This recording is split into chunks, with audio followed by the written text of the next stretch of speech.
Okay.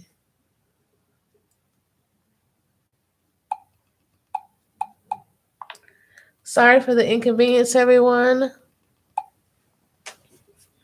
Rotate it. Okay.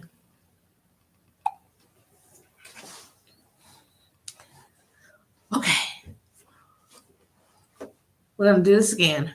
Welcome to a special agenda. We'll do it again. For the people who missed it, and I'm sorry for those who just saw in front of me because I was trying to do two things at one time, but we did get on today, so I'm really excited about that.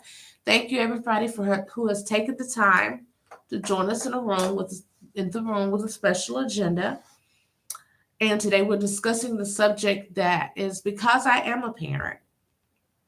It's very dear to my heart. And for those who are godparents or people who are honorary parents, um, who are long distance parents, who have children who may be what we call our forever kids, meaning they may have delays in which you will be caring for them in the capacity that you have cared for them as they were very small, because they may have some difficulty becoming adults or in their own self care.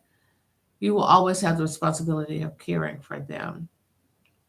And for those of us whose children are growing up and we are trying to figure out together our village and what is the best way to help our children become their best authentic selves, to learn their truths, and to help others to learn who they are and how to treat them, how to navigate this world in a way in which they are safe and healthy mentally, emotionally, physically, and they are able to heal what may be broken accidentally by us, sometimes by others, that occasionally we have unintentionally allowed into our family and into our fold, into our inner circle, our inner sanctum. Sometimes we do that, and maybe they've not done anything physically, but we sometimes see people on the outside with the good intentions of being of assistance to us as a part of our village or wanting to be a part of our village. And you have to be very careful and mindful of who you let in, because some people have grand and great intentions, but no one can be a better parent than a loving, intentional parent. We have to be mindful that we have been given a gift, that we have to be very careful in how we take care of that gift, how we honor that gift. Parenting is a responsibility that's something that goes on and it evolves. Because when they're young and unable to walk and unable to feed themselves, we have the responsibility of deciding for them what they eat, where they go, how they're taken care of, who can help us, how they can help us. As they get older and they start to develop, they just start to develop, starts with one and two, where they start to express to you what they like, what they don't like. And it starts with them letting you know what they don't want to eat by them spitting it on you. I never forget, we knew we had a child that would not accept everything that was said to us, to her, or what we were going to give her, because she was willing to take consequence over us taking over and making decisions for her that she just was not happy with. She was not a child that was going to be led in a way in which she was not accepting of. If she did not want it, she did not care what that was going to cost. She was about, I want to say, between 8 and 10 months, maybe a little younger. She had to be a little younger. She wasn't walking. She was probably like, yeah, but maybe 7 months, 7, 8 months. And we were getting ready to go to a Bible assembly. And we decided to feed her breakfast, and she did not like what was served. So she kept spitting the food on us. We put it in her mouth, she spit it out. You give her a pop so she would spit it out. And she would repeat the process until we decided that we were going to stop giving it to her because we realized she didn't like it.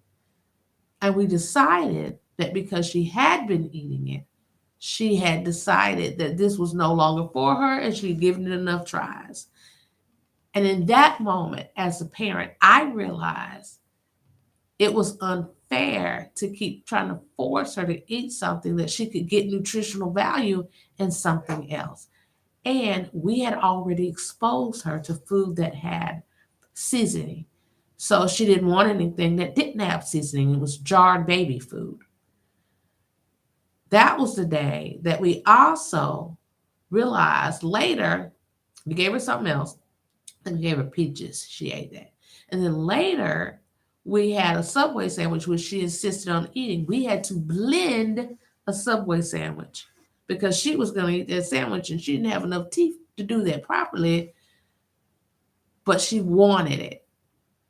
And she could chew, but we knew that we did not want her to choke. And it was a lot of stuff on the sandwich. And it was at that moment she decided she didn't really want baby food anymore. So we decided to just give it away because she could digest other food. But we had to respect her decision that she wanted to move to the next stage. And that's what she wanted. Sometimes we have to be mindful with our children to honor their decisions as they're growing up. Sometimes we want to hold on to that. And we have to be careful because you can crush their spirit doing that. My daughter didn't do anything wrong by choosing something else. It was up to us to decide that she had to recognize that she was growing up and it was time for her to move on, and we had to go with that. As our children get older, we have to be mindful too that though they may not make the best decisions, some choices, if not harmful, are choices that are theirs to make, whether it be their clothing. And if their outfit isn't inappropriate, you shouldn't be upset at somebody because you've decided their outfit ugly. Sometimes people think our outfit is ugly, yet we still left the house in it. So we have to be mindful of that to let them have their own personal creativity. If they have interest in things that we don't find agreeable as far as their careers are concerned, in the direction they're heading.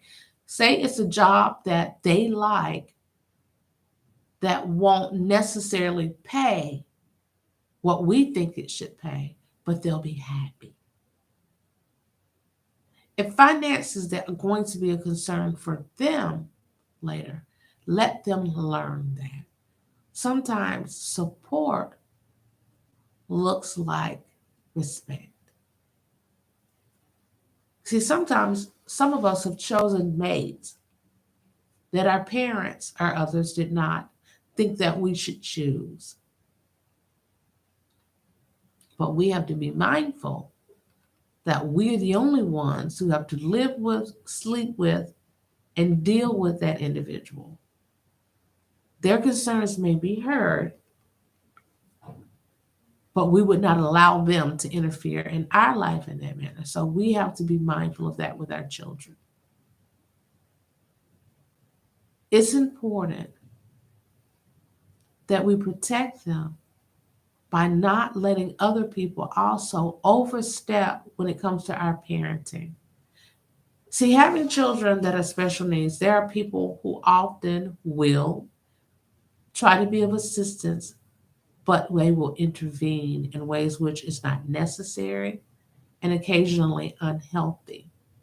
You know your children better than other people do, and what they see from the perspective of being on the outside of your household, of your relationship, understanding your children's diagnosis, understanding their character. They may not be familiar with that, and even if they are, that is not necessarily their position. And what you may allow, particularly if it's a position where they are in a school setting and there will be authorities, but you still have to make sure that no one is allowing you to change how you handle things if you truly know what is going on. Now, it is important that when people point out things to us that we don't completely overlook that what is being pointed out. Sometimes we do need to investigate what we're being told, what is being said to us in regards to what they personally observe. Does that mean that we need to change our parenting style? Not necessarily, because we have to know that sometimes them not having a full perspective may mean that we are putting our child in a position where they may have harmful advice that you're receiving that you are now putting upon your child. When you have special needs children, particularly when it's other people on the outside and they don't actually know what's going on, we occasionally, as parents, will try to discipline our children based on hoping that we can stop the behavior by doing what we think other people expect. That may mean punishing our child or putting in them in extended periods of punishment that they can't possibly deal with, like putting a child that may be have autism or ADHD or maybe bipolar and giving them a time out for an hour, which for a child that has some of those issues, the amount of time that this person is suggesting or the punishment that they feel is necessary, since they are unfamiliar with what's going on, would be too much. It would put too much pressure and would cause possibly more problems for your child. So we have to be mindful of that. When we are parenting, we also have to be careful that we don't forget that it's important to listen to our child.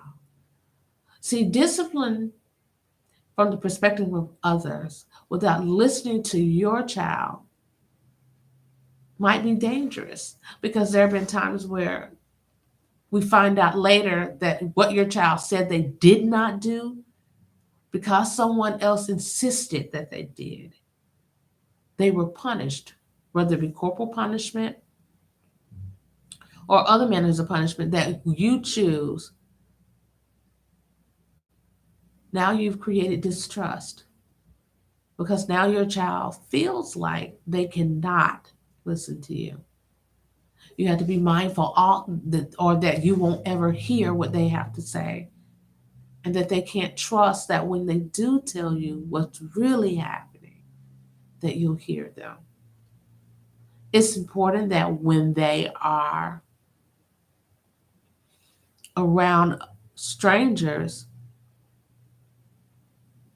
and distant relatives, co-workers, family, friends, that you don't decide to hand over the reins to people without explaining to them your standards, and that you'll stand by your standards. And that even if they want something to be done a certain way, if you as your your family and household have standards and principles that they don't hold, that you don't bend on that. Because even if your child wants that, if you don't want your children to participate in certain activities, if you don't want them to eat certain things, if you don't want them to stay up past a certain time, participate in certain activities or video games, watch certain programming, it's okay for you to have standards in which you discuss with your children and allow your children to discuss with you what they think about it. And if you have Bible standards that you have for your household, it is perfectly acceptable for you to stick with that. Them going to another family member or anyone else's household should not mean that those standards that you go by for your household changes. If they have a household in which their principles are different from yours, it is okay to say, I don't want my child there. If they have certain living standards that you don't support, it is okay to say, I don't want my child there. If they curse and you don't want your child surrounded by that, if they drink, if they do drugs of any kind, if they smoke, and you're not okay with that, you have the right to protect your child, even if it's someone you deeply love, by not allowing them to be in their company. If you feel like you don't want your children around their children because of how they allow their children to behave, that's acceptable because this is you protecting your child. You don't want them to adopt behavior that you and they're developing a double life because maybe they do want to or might enjoy doing these things that you know that you feel is unhealthy, unsafe, unreasonable, and Christ-like. Your decision to protect your child spiritually also is not wrong, even if it's their cousins. It's important that you listen to yourself when it comes to if you feel someone is unsafe, if your child does not want to hug that person, if that your child does not want to sit in their lap, if you see someone putting your child in their lap in the wrong way, if your child can sit in a chair, they do not need to be in someone's lap, male or female.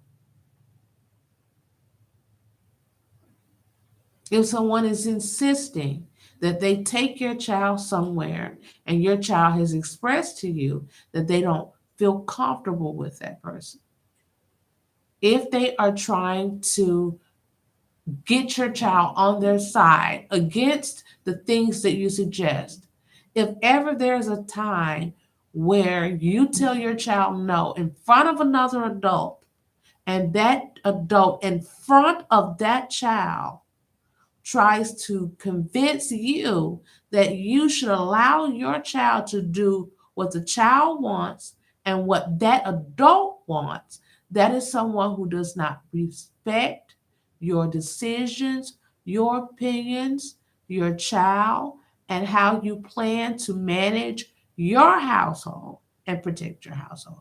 You may need to protect your child from them. We once had a neighbor, and anyone who's followed me or ever listened to me speak and discuss this particular matter, we had a neighbor who once came to my house to get my child without my knowledge or permission. And I realized my child was at their house. They were having a birthday party. Anybody that knows me knows we do not celebrate birthdays. And this was an adult birthday party. This was not a party where we were even going to go. Why would you get my child from my house without my permission or my husband's permission. And when I told them we were going to take our child with us, they insisted that I leave my child. It was at that point I had to make it quite clear that one, you do not tell me or my child that they're staying anywhere that I've said no to. If I've said no, we are no longer discussing this, no matter who that is. See, we have to be mindful of the fact that even if it's our parents, because sometimes our parents, depends on the era in which we were raised and the nature of our relationship with our parent, um, they may try to put you in a position where in their mind you are still a child, you are their child, so they get to tell you what to do over your child. That's never acceptable, because if I say no, my parent should say no because I spoke about it. You can't discipline me in front of my child. This is not that. And we have to occasionally say, if that's the nature of the relationship you have with your parent, if you want your parent to respect you, you have to occasionally say, you may have to separate yourself from your child and say, let me speak to you in another room, and inform them that this creates division. I understand what you want, but you are undermining my authority with my child. If this is a problem for you, we can set up an arrangement where you understand that you no longer will be keeping them because you've decided that what goes on in my house should go differently in your house. This is not that, because that creates an atmosphere in which your children will be running back and forth. That will create an atmosphere in which, when you need to have a respectful relationship between the two of you all, you will have conflict, confusion, disregard, and disrespect. And that can't go on, and you be able to help them grow into the adults that they need to be. By allowing them to see that others respect you, you create a relationship where you can respect them, they can respect you, and they understand how people should communicate with them so that they can be respected amongst their peers. See, a lot of times adults have problems setting boundaries because when they tried to set boundaries, even as children, and they became adults, no one allowed them to understand or be heard while they set boundaries.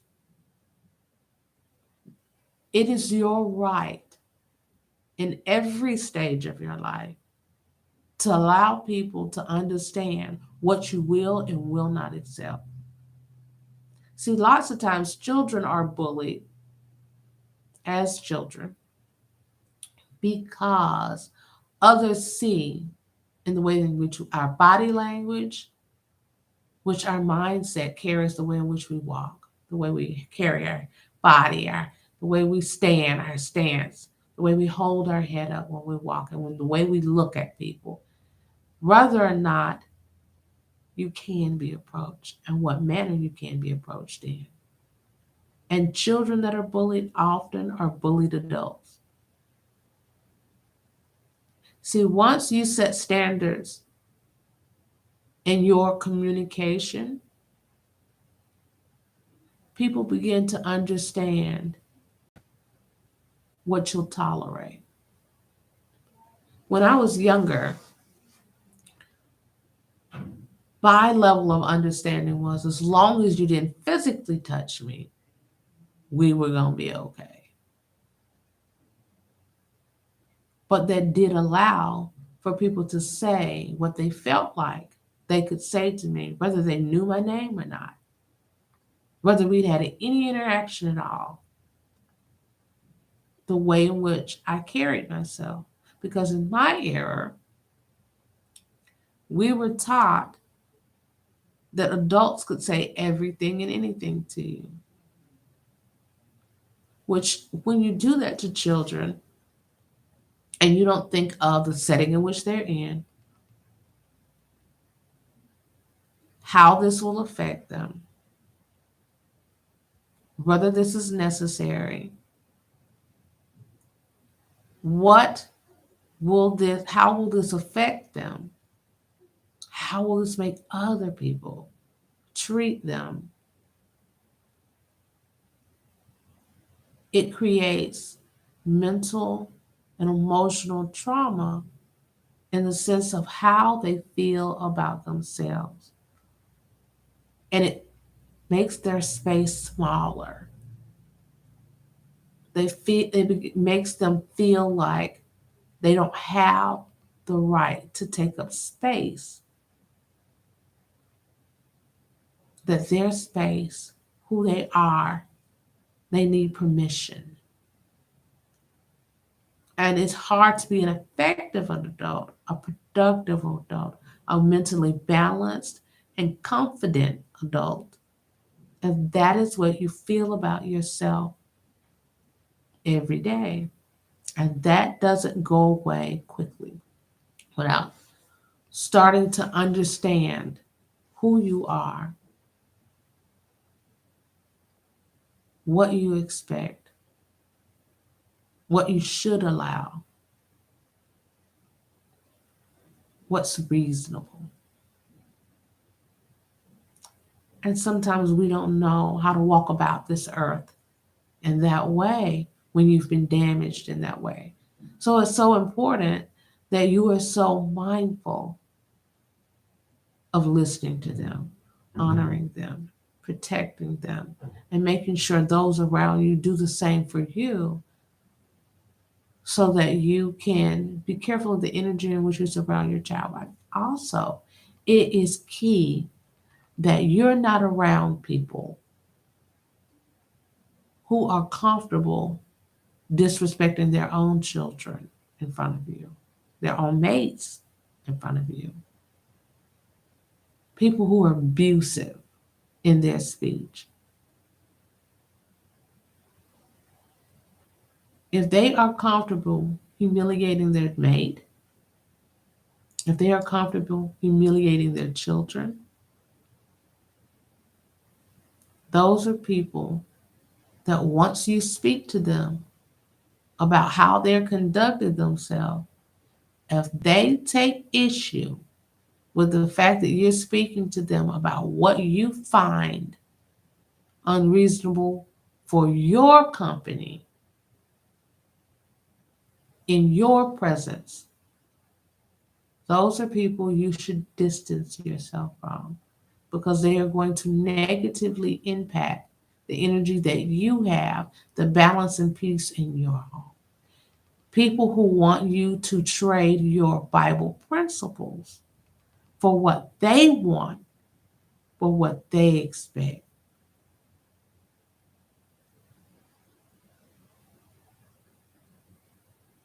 We have to be mindful of those things.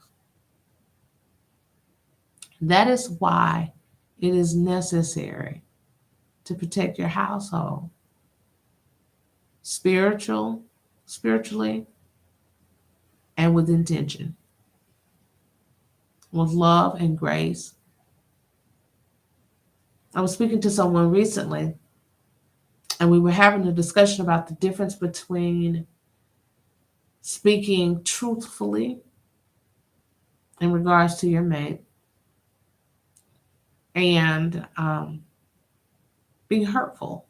And sometimes we don't realize that one can be the same. Those two can be the same. You can still be truthful and hurtful. It's important that we be mindful of how we speak to our mate, tone, and who we speak to.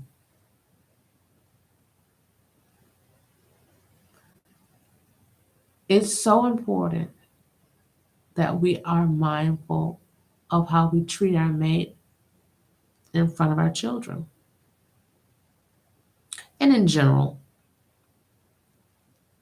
But when I say it affects the effectiveness of your parenting, it affects how your children look at their parent, both of you. Even if you feel that things are not going as they should, that should be a private conversation. Children should never feel put upon to pick sides in parenting. They should never weigh in on personal matters that involve you and your mate specifically. And I'll say this for the people in the back. There should never, ever be a time that you and your mate are having a disagreement and your children are given permission, encouraged, or invited into that discussion. There should never be a moment when, if you all are getting ready to divorce or separate, those children are asked who they want to live with. That is painful. That is trauma. Because a parent that does that is trying to weaponize their relationship with that child. You are trying to gain an ally. That is not what that ever should be when it comes to parenting your child. This is not that. That discussion should be held behind closed doors, and you all should sort it out as adults and get whatever help you need to sort that out. Hopefully you could work it out without the court system, but if that's what's necessary, that is what's necessary. You do not involve children. That is too much. Unless they're adult children and it's going to require them moving out of your house, if they're and they're not special needs, never. They should not be privy to the things that one parent has done or the other parent has done. You should never discuss with them the shortcomings of the other parent, whether that be the mother or the father. Why you all are breaking up, not their business. What you can say to them to help them. Things didn't go as we planned. We will always love you. You will always be our priority. There will never be a time that we won't together be able to do what we can to be there for you. Us living apart has nothing to do with you. You do not need to know what happened. Neither of us are perfect. We still love you. There's no point in saying ugly things or trying to find out things about the other person's significant other. If they're not hurting that child, it doesn't hurt to help have someone else to make your village larger. That's a discussion to be had with the other parent. That's it. That's that. Protecting your children looks like being kind to them and honoring the fact that they will make decisions that won't be great, and letting them know that though they made a bad decision and you may have to correct them in whatever manner in which you all choose to do that, they need to understand that though they've made a bad decision and you still love them, then and they chose that consequence. That's what that is. That's that. And that's what it is. My father always gave us one chance. And I do mean one, because he informed you that if you've made this decision and clearly you did not think this through, he's making it clear what the consequences will be the next time you make that decision. So he always gave us options. They weren't always pleasant options, but they were options. I never forget him giving us. I remember my sister and I, done something that we should not have done, and he came in the room and he said, because this is something that we had done and been warned about. I think we left the house and went somewhere else, and without permission, without telling them that we were leaving. They didn't know where we went. So I think they were looking all over the neighborhood for us, which was unsafe then and is horribly unsafe now. And he said, these were your options. He said, look, the fair was in town. And the fair where we're from, it came one time a year. It was a state fair. So he said, this is what you have your choices. You can get a whipping, which is corporal punishment, or you can miss the fair. My friends were going to be there. I look forward every year to that candy apple, or I was looking forward to that. I was so upset.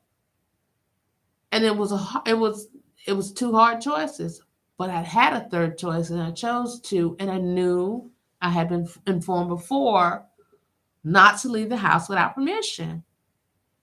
That was that. And he'd already informed us before that if we chose to leave the house without anyone knowing where we were, without getting permission even to leave, that there were going to be consequences. And those were our options. You can get a whooping, or you can miss the fair. And I appreciate that, and he given us the option to begin with, because he gave us one try. So we knew, but counting on not getting caught is never a good choice. But as a parent, he understood that we had to learn that once we choose a consequence, you are the only one that can have to live with that. So as a parent, teaching our children that and honoring the fact that this is your right to do what you want with your life. But understand, I am telling you not to do this because I love you and I want to protect you. But you're not going to protect yourself if you invite consequences. Because even though I'll forgive you, you will still have the consequences that come with the decision that you made. And our Heavenly Father gives us the same options. He will forgive us for the mistakes that we make.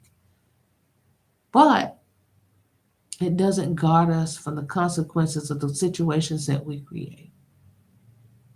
So we have to be mindful of that when parenting our children and protecting them and making sure that they feel understood.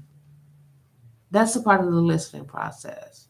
Not just hearing them, but coming from a place of trying to get to the bottom of why some decisions are that they make. Why did they stay out late? Was there a solid reason? Were they just deciding to miss curfew? Or did something happen? Did they poorly plan? Did they lose track of time? Is this a pattern? That should determine the nature or the severity of the consequence that they receive. Because life isn't always forgiving. But just because they're bad, sometimes they make it hard themselves. We don't have to make it a brick. You know, we have to be a soft place to land sometimes. It's important that they know that we're always in their corner. And that even though that they may have to receive consequence, sometimes from an outside authority, yes, we will investigate, but we won't always take the word of others. But it won't always be possible to take their word, particularly if they put themselves in a position where their integrity is questioned. We have to help our children be the kind of adults that we want them to be. And respecting that if they decide to make decisions as they become adults that are not good ones, we have to let them know that they are loved. But the person that we're picking to listen to will be our Heavenly Father. We cannot control their lives. And we should not make them feel like that we feel it's necessary to control their lives. It is not our job to control their lives. It is our intention to be kind and supportive and lend guidance when requested. Advice is rarely heard from those who do not want it. And that's something I'm learning to live by. Oftentimes, when you give people advice and you have not laid down a foundation in which you all have a relationship where they want to hear or trust what you have to say, sometimes it seems to invite conflict. Even if it is not physical conflict or verbal conflict. Conflict looks different because people argue differently. Some people, when you give them advice that they don't want to hear, if it's not given in a way in which it is palatable, they shut down, go end the conversation, stop communicating with you, or as the young people call it, they'll ghost you.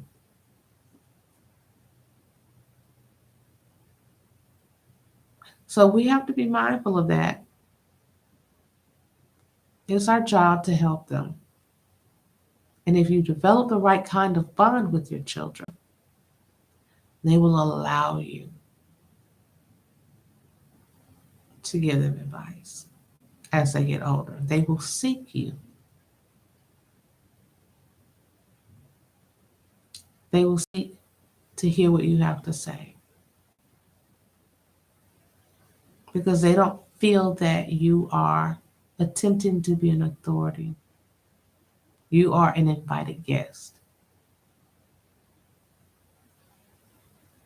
And when we are developing that relationship with our children, it's important that we realize that they're children that may not stay children. If you have special needs kids, this is definitely a different animal because they want to feel heard as well. And they too have to trust you. But even in that, as they grow older,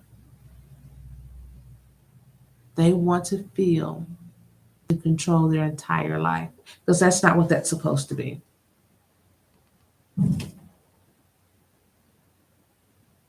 You all, thank you so much for taking the time to join us with a special agenda, for taking time out of your busy schedule with your family, with your recreation, with your housework and other things that you may be behind in doing, like myself.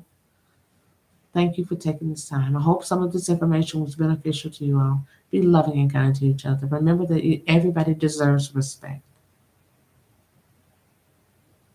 as they grow in their path and evolve in life. They deserve to be honored and celebrated in their growth.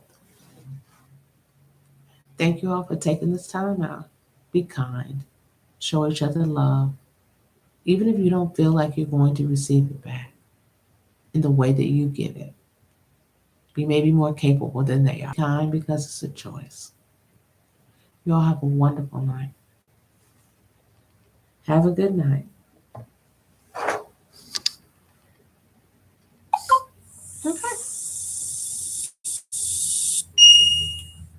6:13. Almost 45 minutes. And